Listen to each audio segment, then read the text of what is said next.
Blue Beast Tales by the Paranoid P.I. Parallel Park. It was halfway through the chase I realized the payload was hotter than I'd anticipated. I was cruising away from the cops in my Visparelli LX when they sent the highway cars. There was no telling what was in the briefcase, and I forgot the client was never good with names. Drifting around each corner, I tried to find the best line to the next turn, trying to outrun the law. By the time I lost them down back streets, I began to run circles on myself trying to escape their scope. I paused down a side street and pulled into an anonymous driveway and laid low for a few hot minutes. The watch on my steering wheel began to tick louder and louder as I sat static waiting the cops out. Some odd cars drove by. After a few minutes, a cop rolled past and reversed back up to my drive. I left out the angled driveway and spun the tires speeding away from the pursuing highway cruiser. We danced for a while, playing cat and mouse on the freeway till I lost them on a late-turned exit. I combed the unfamiliar suburb for a small spot to hide. All I could find was a one-way road out.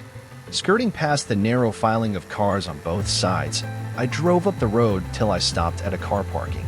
The small car was doing its best to parallel park in front of me, while I was eager on the accelerator.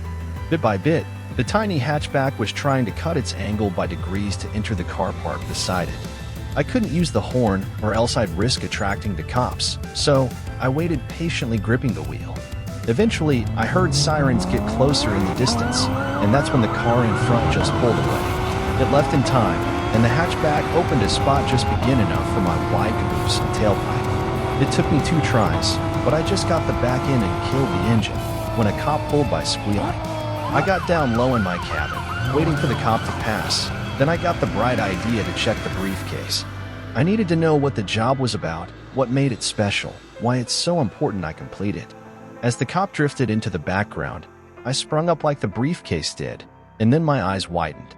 On opening the case, from across the street a series of flashes went off. I looked over to an open park. It was a bird watcher taking snaps of the night calls. I happened to be in the shot at the wrong time. They traced the plates from his HD photography. He only handed it and cost the missing case made news. What was in the case? Only a list of dirty cops and how to bribe each of them. Never good with names. And the only reason I got caught was 'cause my parallel park was parallel to a park by an avid cameraman.